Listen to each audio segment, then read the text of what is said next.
Ladies and gentlemen, welcome back to the channel, and today we're following on exactly where we left off yesterday. In case you missed my video talking about how quiet the transfer window has been and how frustrating it's now getting, well, nothing's changed. We have no new rumours to talk about. We're going through the dregs. We really are. Oh, but wait! Fantastic news surrounding Matt O'Reilly, who looks ever closer to leaving the club. Fantastic. Let's talk about that.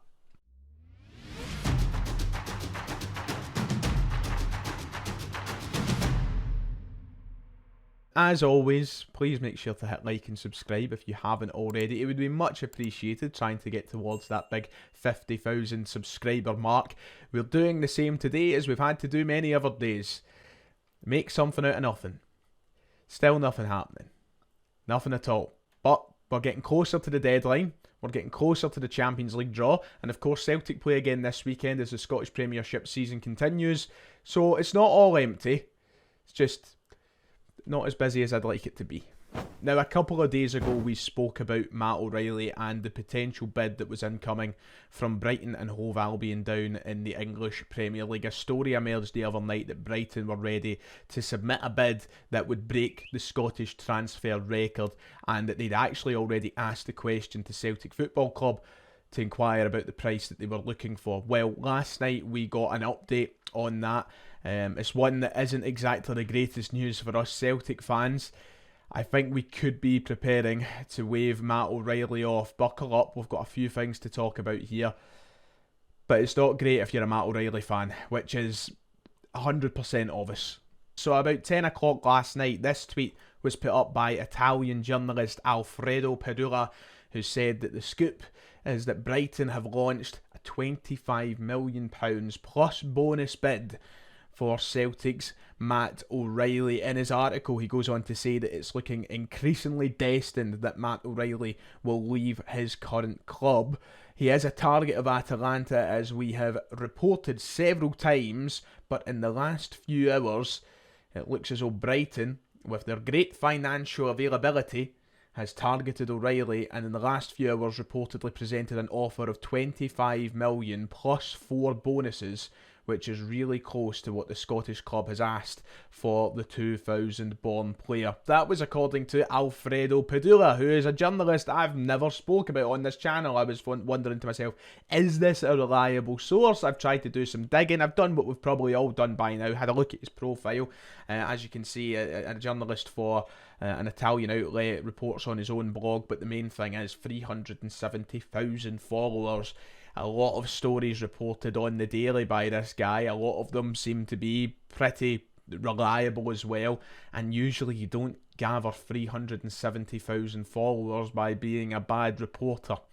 So that was a bit of bad news for us last night, which is yet to be built on today, but I don't think we're very far away from it.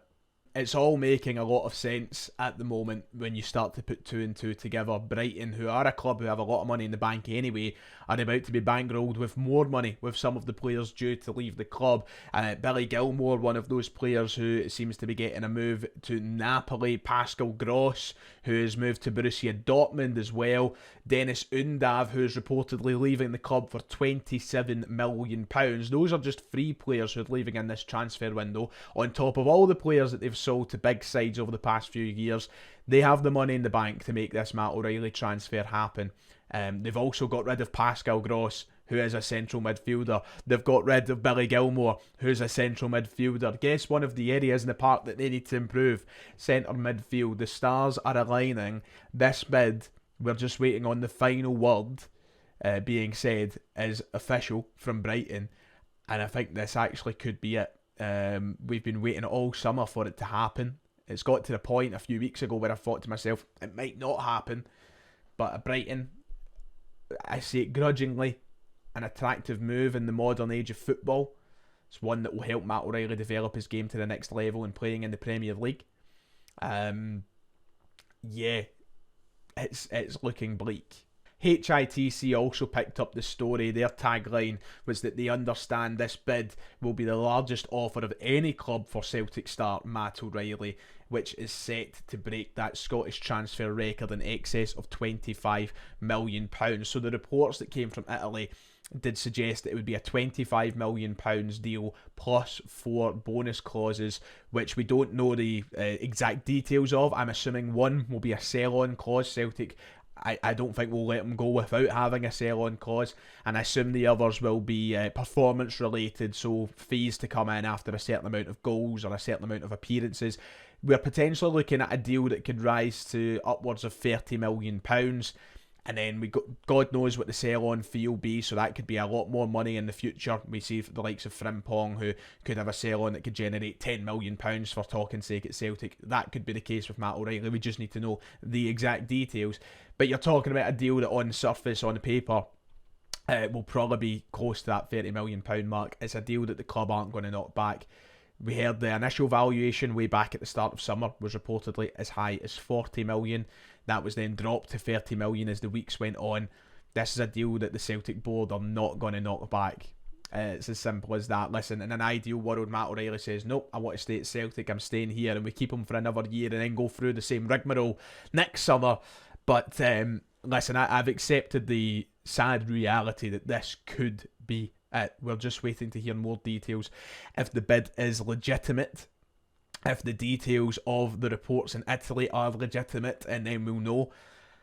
But I would buckle yourself in for some bad news. I said it the other night when I spoke about the initial stories that came out, and I said that I feel like this could be going in a direction. There's always a point in time where certain reports and rumours start to gather enough momentum that you go, this is it. I think this is the next stage of that. So the feelings that I had the other night, I was right to have them, because this could be it. So stay with us. We'll see what happens. Will he be here for Sunday's game against Hibs? That's the big question. Hopefully we'll know more about that over the next 24 to 48 hours. So I wish that I could sit here and say that we have things to talk about in regards to signings, but we don't. And if you didn't watch my video yesterday, as I said earlier in the video, feel free to go and watch that, where we have a bit of a rant about that, our lack of transfer business when it comes to signings. It is getting tedious and we're running out of time. If Matt O'Reilly leaves as well, we need to do a lot of work to make sure we're prepared heading into this new season, and especially the Champions League. So there isn't a lot to talk about, sadly. There was one wee story that popped up on YouTube, of all places, last night on Redmen TV, which, if you may be familiar with it, you'll know is a Liverpool fan channel. They had a journalist on from the Liverpool Echo who said that Celtic are maybe potentially interested in bringing back Ben Doak. Of course, Ben Doak left Celtic for Liverpool a couple of years ago at the young age of 16. And there's talk that Celtic are looking at bringing him back in a loan capacity this summer. This was some of his quotes from the video. It was Paul Gorse of the Liverpool Echo who reported this. He said that Leicester and Southampton are two of the clubs interested in Ben Doak. Celtic as well, as far as I'm aware. The plan is to sit down with his representatives, Arne Slot and Richard Hughes, after the tour. It might even happen this week to sort of discuss what's next, where's going to be the best fit for him. So Ben Doak, of course, a Celtic player of past. He made a couple of first team appearances before he was shipped off to Liverpool. Would you like him back on loan? It would be one of the winger issues sorted. Is he the quality required? God knows, we'd have to see. I'd imagine he would be. He wasn't the only name brought up though. Apparently Bobby Clark as well. Another player that Celtic are looking at, central midfielder. He said, the same journalist said, that a player who's got loads of interest. Celtic and Rangers are in the mix. Salzburg have had a bid rejected pretty much half of the championship. Is Bobby Clark. Norwich were one, Leeds were one, Derby County possibly another. A young player who's yet to have a proper break into the first team on a regular basis, but he's had enough of a taste. So Celtic and Rangers' name getting thrown into the mix. Always a red flag for me when it comes to players when both Celtic and Rangers are reportedly interested. So I'm not as intrigued on the Bobby Clark stuff as I am the Ben Doak stuff, but just keep an eye out on that, see if anything else pops up. I'd be interested in Ben Doak coming back, to be quite honest. If it had an option to buy, I don't know if that's possible. I don't know if he has much of a future at Liverpool, to be quite honest. So maybe something can be worked out there. I don't think much will come from any of this, but it is interesting that his name has popped up over the past day or two. Right, that's it then. Sorry. I don't know why I'm apologising as if I'm in charge of the transfers at the club. But sorry, there's bugger all to talk about. One day, it'll all change. I hope. Right, like and subscribe. I'll see you all next time.